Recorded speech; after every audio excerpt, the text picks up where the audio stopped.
नमस्कार विद्यार्थी आणि पालक मित्रांनो, मी किशोर कारसकर. स्टुडंट्स हेल्पलाईन सेंटरमध्ये आपलं सर्वांचं स्वागत आहे. तर आजच्या या व्हिडिओमध्ये आपण माहिती घेणार आहोत, BMS 2026 साठी एक्स्पेक्टेड कट ऑफ काय असू शकतो. त्यात गव्हर्नमेंट कॉलेजसाठी काय असणार आहे, प्रायव्हेट कॉलेजसाठी काय असणार आहे आणि डीम्ड युनिव्हर्सिटीसाठी काय कट ऑफ असणार आहे, याबद्दल आपण इन डिटेल इन्फॉर्मेशन घेणार आहोत. जे विद्यार्थी आपल्या चॅनलवरती नवीन आहेत, अशा विद्यार्थ्यांच्या माहितीच तो सांगतो. लास्ट व्हिडिओमध्ये आपण MBBS गव्हर्नमेंट आणि सेमी गव्हर्नमेंटसाठी काय एक्सपेक्टेड कट ऑफ असू शकतो याबद्दल सुद्धा इन डिटेल इन्फॉर्मेशन दिली आहे. तशीच माहिती या व्हिडिओमध्ये आपण BMS कॉलेज संदर्भात आपण घेणार आहोत. आता मेनली कट ऑफ एक्सपेक्टेशन आपण का देतो किंवा एक्सपेक्टेड कट ऑफ का आपण या ठिकाणी माहिती देतो.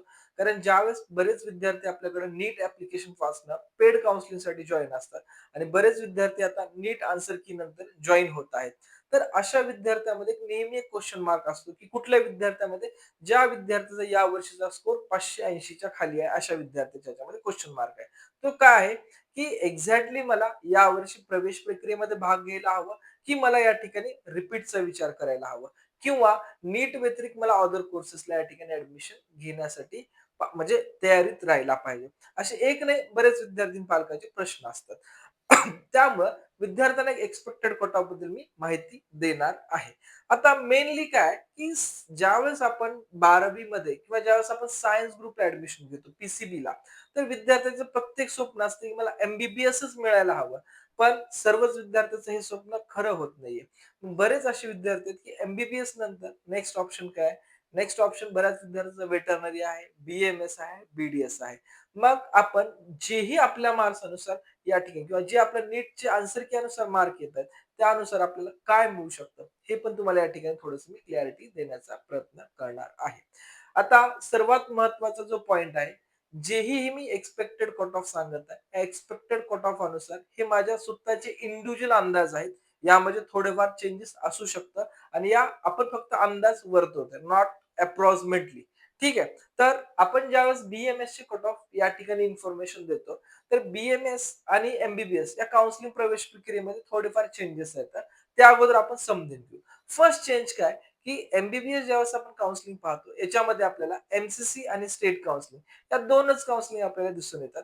पण ज्यावेळेस आपण BMS काउन्सिलिंगचा विचार करतो, यामध्ये आपल्याला फर्स्ट काउन्सिलिंग आहे आयुष काउन्सिलिंग, ज्याला की आपण AA-CCC म्हणू शकतो. नेक्स्ट आहे आपली स्टेट काउन्सिलिंग आणि या स्टेट काउन्सिलिंग मध्ये आपल्याला या ठिकाणी प्रायव्हेट म्हणजे जे काही महाराष्ट्रातील सेमी गव्हर्नमेंट कॉलेज आहे, या 15% सेमी गव्हर्नमेंट कॉलेजच्या जागा आपल्या महाराष्ट्र स्टेट मधनच भरल्या जातात. आणि आयुष आणि शेवटची जी काही आपली काउन्सिलिंग आहे, ते आहे आपली डीम्ड युनिव्हर्सिटीची काउन्सिलिंग. आणि या दोन्ही काउन्सिलिंगच्या इन बिटवीन हा पार्ट आपण लास्टला ठेवणार आहे मॅनेजमेंट कोटासाठी किंवा NRI ऍडमिशन म्हणू शकतो किंवा मॅनेजमेंट कोटा. हे सुद्धा आपल्याला या पूर्ण काउन्सिलिंगची मी इन डिटेल इन्फॉर्मेशन देणार आहे, की जेणेकरून विद्यार्थी आणि पालकांना आपल्या मार्कानुसार विचार करता यायला पाहिजे, आपल्या मार्क्सनुसार डिसिजन घेता यायला पाहिजे. तर AA-CCC हे काउन्सिलिंग महाराष्ट्रातील किंवा पूर्ण भारतातील 15% गव्हर्नमेंट कॉलेजसाठी या ठिकाणी होत असते. सोबतच भारतातील 100% जे काही डीम्ड युनिव्हर्सिटीचे BMS कॉलेज आहे, त्या 100% सीट फिलिंगसाठी AA-CCC हे काउन्सिलिंग होत असते. आता बऱ्याच विद्यार्थ्यांना प्रश्न पडेल, की मग या काउन्सिलिंग मध्ये पार्टिसिपेट करायचं का? लक्षात घ्या, जर आपल्याला खूप हायर मार्क असतील, चांगले BMS चे अदर राज्यातले कॉलेज मिळवायचे असेल, तर डेफिनेटली आपण जॉइन करू शकतो. आपल्याला खूपच कमी मार्क आहेत, पण BMS करायचंय. नीट क्वालिफाय जर असाल तर ठीक आहे. तर आपल्या BMS करायचं, तर या ठिकाणी आपण जास्त फीस भरून किंवा या ठिकाणी कमी मार्क्स असताना सुद्धा या ठिकाणी कॉलेज मिळण्याच्या संधी जास्त असतात. ठीक आहे. आता हे दोन तर तुम्हाला क्लिअर झाले AA-CCC. नेक्स्ट आहे आपलं स्टेट काउन्सिलिंग. ते स्टेट काउन्सिलिंग मध्ये सुद्धा आपण 3 या ठिकाणी डिफरन्सेस केले. State counselling for 85%. यामध्ये बाय मेरिट जे काय आपल्याला प्रोसेस करायच्या त्या आपण प्रोसेस करू शकतो. आणि या प्रोसेसमध्ये बाय मेरिटचा जर आपण विचार केला असता, तर यामध्ये कॅप प्रोसेस अनुसार आपल्याला या ठिकाणी ऍडमिशन मिळत असतं. आता या प्रोसेसमध्ये एकंदरीत ज्याही विद्यार्थ्याला अलॉटमेंट मिळते, त्या विद्यार्थ्याला एकंदरीत सर्व स्कॉलरशिपचे बेनिफिट या ठिकाणी मिळत असतात. ठीक आहे. नेक्स्ट आहे 15% जे आपला सेमी गव्हर्नमेंट कॉलेजचा कोटा आहे यासाठी. यासाठी सेपरेट रजिस्ट्रेशन करावं लागेल. हे रजिस्ट्रेशन या ठिकाणी ग्राह्य धरलं जात नाही किंवा या प्रोसेसचं रजिस्ट्रेशन या ठिकाणी ग्राह्य धरलं जात नाही. दोन्हीसाठी आपल्याला डिफरंट डिफरंट रजिस्ट्रेशन करावं लागेल. ठीक आहे. तर यामध्ये सेपरेटली रजिस्ट्रेशन करून 2 राउंड असतात. हे 2 राउंड आपल्याला ट्राय करता येतात. या ठिकाणी आपल्याला या दोन्ही राऊंडमध्ये कमी मार्क्सला सुद्धा बहुधा आम्ही कॉलेज मिळालेले पाहिले आहेत. हे सुद्धा ज्या विद्यार्थ्याला खूप लोअर स्कोर येत आहे, अशा विद्यार्थ्यांनी ट्राय करायला हरकत नाहीये. नेक्स्ट आहे खूपच लोअर स्कोर आहे. आपल्याकडे पेमेंट सीट घ्यायची तयारी असेल किंवा आपल्याकडे पैसे चांगल्या प्रकारे असतील, तर आपण मॅनेजमेंट कोटाचा या ठिकाणी विचार करू शकतो. ठीक आहे. मॅनेजमेंट कोट्याबद्दल ज्या विद्यार्थी पालकांना इन्फॉर्मेशन हवे किंवा ऍडमिशन करायचं आहे, असे विद्यार्थी स्क्रीनवर जे आपले नंबर दिलेत त्याच्यावरती कॉल करून माहिती घेऊ शकतात. आता एवढे तुम्हाला डिफरन्सेस आणि एवढ्या काउन्सिलिंग बद्दल माहिती दिली, तर या काउन्सिलिंग मध्ये एकंदरीत काय कट ऑफ असतं याबद्दल आपण माहिती घेऊया. मेनली या वर्षीचा जो काही कट ऑफ असणार आहे, एक अनालिसिस आपण जो कन्सिडर करतो किंवा अनालिसिस काढतो. हे अनालिसिस आपण जोही यावर्षीचा पेपर आहे, मोठ्या-मोठ्या इन्स्टिट्यूटचे जे काही या ठिकाणी सर्व्हे आहेत किंवा त्यांनी जे काही आन्सर की या ठिकाणी मेन्शन केल्यात, या अकॉर्डिंग जर आपण पाहिला असता, तर यावर्षीचा कट ऑफ हा थोडासा जास्त जात असलेला आपल्याला दिसतो. आपण याचा विचार करू शकतो की 2023 ला जो कट ऑफ गेला आहे, त्याच रेंजमध्ये यावर्षी सुद्धा हा कट ऑफ जाऊ शकतो. पण 2023 ला कॉलेजची संख्या कमी होती. आज 26 मध्ये खूप जास्त प्रमाणात या ठिकाणी संख्या आहे. तर त्या सर्व गोष्टीचा आपण अंदाज घेऊन हा कट ऑफ या ठिकाणी देत आहोत. जेही विद्यार्थी आपल्या चॅनलवरती नवीन आहेत किंवा लक्षात घ्या, आपलं इंजिनिअरिंग काउन्सिलिंगसाठी हे वेगळं चॅनल आहे, मेडिकल काउन्सिलिंगसाठी हे वेगळं चॅनल आहे.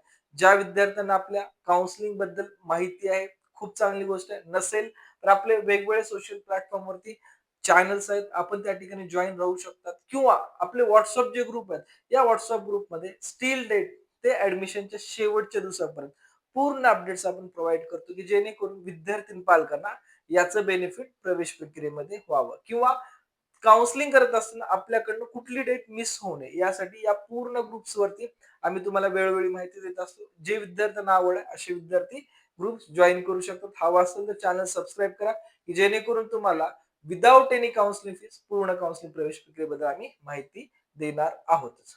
ठीक आहे. ज्या विद्यार्थ्यांना आपले मेडिकल कट ऑफ बुक घ्यायचे कट ऑफ बुकचे कंटेंट मेन्शन केले तर आपण कट ऑफ बुक सुद्धा या ठिकाणी घेऊ शकतात. आता मेन जो आपल्या व्हिडिओचा कंटेंट आहे त्याकडे आपण वळूया.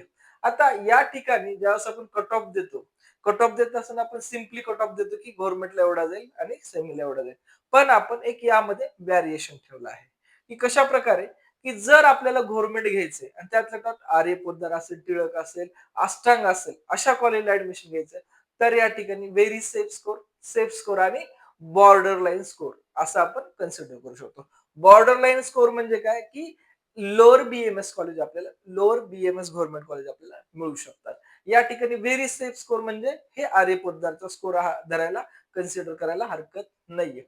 आता यामध्ये open, OBC, EWS, SC, ST, NT या कॅटेगरी प्रवर्गाचा आपण या ठिकाणी विचार केला आहे. तर या कॅटेगरी प्रवर्गानुसार जर आपण विचार केला असता, तर ओपन साठी बीएमएस गव्हर्नमेंट कॉलेज मिळवण्यासाठी 500 प्लस मार्क्स लागतील.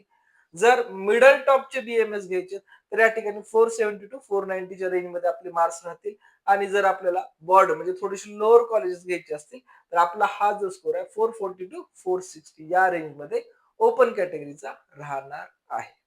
ठीक आहे. लक्षात घ्या बीएमएस चा पहिल्या आणि दुसऱ्या राऊंडचा जो कट ऑफ असतो दरवर्षीचा एक अंदाज आहे की हा कट ऑफ बऱ्यापैकी हाय चलतो. पण जसाही या ठिकाणी एमबीबीएस चा थर्ड राऊंड पूर्णतः संपून जातो त्यावेळेस हा सुद्धा कट ऑफ सडनली कमी व्हायला चालू होतं. म्हणजे तिसऱ्या राऊंड पासून पुढे हा कट ऑफ या ठिकाणी डिक्रीजिंग ऑर्डर मध्ये चालायला चालू होतो. बऱ्याच वेळेस असं पाहिलं आम्ही की एखादा विद्यार्थी बीएमएस चा आहे पण त्याच्या डिसिजन मेकिंग किंवा व्यवस्थित काउन्सिलिंग न भेटल्यामुळे तो विद्यार्थी बीएचएमएस ला लागून जातो आणि थर्ड राऊंडला लागल्यानंतर तो तिथंच लॉक होऊन जातो. तर अशा बऱ्याच गोष्टी आहेत की ज्या आम्ही तुम्हाला काउन्सिलिंग मध्ये क्लिअर करतो आणि त्याच्यामध्ये तुम्हाला थोडे लो जरी मार्क असेल तर या ठिकाणी 100% ट्राय करतो की तुम्हाला बीएमएससी सीट कसं मिळवून देता येईल यासाठी. ठीक आहे. तर नेक्स्ट आहे ओपन नंतर ओबीसी. ओबीसी जर विचार केला तर आपला 470 प्लस राहील. याही ठिकाणी आपल्याला 460 प्लस राहील आणि या ठिकाणी 430 प्लस आपला राहू शकतो. आता विद्यार्थी पालकाला प्रश्न पडेल की ओपन, ओबीसी आणि ईडब्ल्यूएस यामध्ये एवढा मार्जिनल डिफरंट का ठेवला आहे? लक्षात घ्या, हा डिफरंट आपण सध्याची जे काही वातावरण आहे, इझी टू मॉडरेट किंवा या ठिकाणी जे कट ऑफ हाय गेला आहे, या सगळ्या गोष्टीचा अनालिसिस घेऊन आपण हा डिफरंट ठेवला आहे. जनरली जर आपण टॉप कॉलेजमध्ये हा डिफरंट पाहिला तर फक्त रँक पर्यंत येतं. म्हणजे एखाद्या विद्यार्थ्याला सेम 470 आहेत, दुसऱ्या विद्यार्थ्याला 470 आहे. पण त्या विद्यार्थ्याचा रँक आहे 8000 आणि या विद्यार्थ्याचा रँक आहे 8010. तर हा डिफरंट येतो. पण जसं जसं आपण खाली येऊ तसं जसं डिफरंट आणि इन्फ्लेशन बऱ्यापैकी वाढत जातो. त्यामुळे आपण या ठिकाणी डिफरंट जास्त ठेवला आहे. तसंच आपण पाहू शकता टॉपला 470, 460, 430. ईडब्ल्यूएस असेल तर 460, 450, 420. एससी असेल तर 390, 380 आणि 340 पर्यंत आपल्याला स्कोर दिसून येईल. एसटी असेल तर 340, 330 आणि 290 हा आपल्याला दिसून येईल. व्हीजे, NT1, NT2 आणि NT3 याच्यामध्ये आपण एकच घेतला आहे कट ऑफ आणि लक्षात घ्या याच्यामध्ये जे NT1 आहे याचा कट ऑफ बऱ्यापैकी कमी असतो. तर आपण या ठिकाणी तीन एकत्र घेतल्यामुळे NT1 चा यामध्ये नाही असं आपण कन्सिडर करा. यामध्ये NT2, NT3, VJDT या कॅटेगरीचा कट ऑफ आपण कन्सिडर करू शकतो.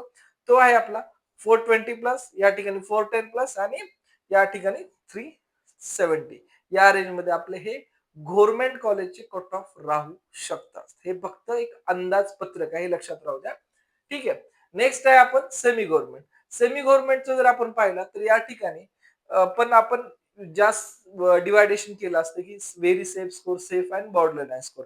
पण या ठिकाणी पाहिलं असतं सेमी गव्हर्नमेंट मध्ये बऱ्याच विद्यार्थ्यांनी पहिले 10 ते 15 कॉलेज सोडले तर बाकीच्या कॉलेजमध्ये बराच डिफरंट येतो स्कोर मध्ये.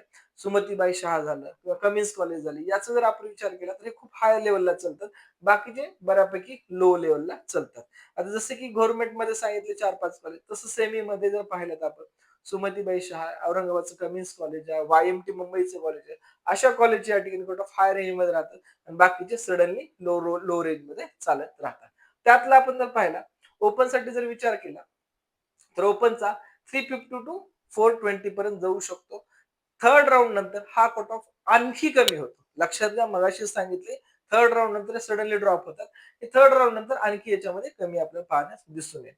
नंतर आपण ओबीसीचा विचार केला. ओबीसी 330 टू या ठिकाणी 400 मध्ये या ठिकाणी लो कॉलेज पासून हायर कॉलेजची रेंज मी या ठिकाणी घेतली आहे. तर या रेंज मध्ये राहू शकतो. एससीचा 250 टू 330 मार्क्स पर्यंत राहू शकतो. एसटीचा 220 टू 300 मध्ये राहू शकतो. विजेचा या ठिकाणी 280 टू 350 पर्यंत या ठिकाणी आपला कट ऑफ राहू शकतो. एक महत्वाची गोष्ट सांगायची आहे की जर आपण बीएमएसच्या गव्हर्नमेंट कॉलेजचा या ठिकाणी विचार केला तर बऱ्याच वेळेस असं पाहण्यात आले की मुलं ज्यावेळेस चॉईस फिलिंग करत असतात किंवा ज्यावेळेस आम्ही आयडियल लिस्ट देतो आयडियल लिस्टचा जर विचार केला मुलं तर मुलं सुरुवातीला गव्हर्नमेंट कॉलेज भरतात पण सर्वच भरत नाहीत. त्या गव्हर्नमेंट कॉलेजपेक्षा सुद्धा काही सेमी गव्हर्नमेंट कॉलेज चांगले आहेत. त्यामुळे मुलं काही गव्हर्नमेंट, त्यानंतर सेमी गव्हर्नमेंट, त्यानंतर गव्हर्नमेंट आणि त्यानंतर बाकीचे उरलेले सेमी गव्हर्नमेंट असं या ठिकाणी सिक्वेन्स मॅच करून चालत असतात. आणि याच्यासाठी आयडियल ऑप्शन लिस्ट सुद्धा खूप महत्वाची असते, जे की तुमच्या चॉईस फिलिंगला आम्ही स्वतः प्रोव्हाइड करत असतो. ठीक आहे. तर सध्या या व्हिडिओच्या माध्यमातून तुम्हाला बीएमएस, गव्हर्नमेंट आणि सेमी गव्हर्नमेंटचा कट ऑफ काय याबद्दल इन डिटेल माहिती दिली आहे. तर लास्ट कंटेंट राहील या व्हिडिओचा आपला बीएमएस डीम्ड युनिव्हर्सिटी, जे की तुम्हाला 200 प्लस जरी मार्क्स असतील यावर्षी अथवा 180 प्लस जरी असतील तर आपल्याला ऍडमिशन मिळून जाते. एखाद्याकडे खूप चांगलं फायनान्शियल पोझिशन असेल आणि आपल्याला बीएमएसच करायचंय, जस्ट नीट क्वालिफाईड जरी असेल तर आपल्याला बीएमएस मध्ये ऍडमिशन मिळून जाणार आहे. शेवटचा कंटेंट आहे मॅनेजमेंट कोटा. मॅनेजमेंट कोटा मधून ज्या विद्यार्थ्याला ऍडमिशन घ्यायचं अशा विद्यार्थ्यांनी अगोदरच ठरवायचं की जर महाराष्ट्रात आपल्याला ऍडमिशन घ्यायचं तर मिनिमम बजेट आपल्याला 20 लाखाच्या पुढे लागेल. कारण कुठल्याही कॉलेजची सध्याची जर फीस काढली हे फीस कमीत कमी 4.5 लाख रुपयापर्यंत आहे आपल्याला. तर त्या अकॉर्डिंग जर केले तर आपण 20 लाखाच्या जवळपास आपलं बजेट जातं. तर त्या बजेट अनुसारच मॅनेजमेंटची आपण तयारी करणं गरजेचं आहे. काही अडचण असेल, काही क्वेश्चन असेल तर आपण कमेंट्स मध्ये विचारा. ऍज सून ऍज पॉसिबल प्रत्येक कॉमेंटचा या ठिकाणी आन्सर देण्याचा प्रयत्न करेल. ठीक आहे. Thank you for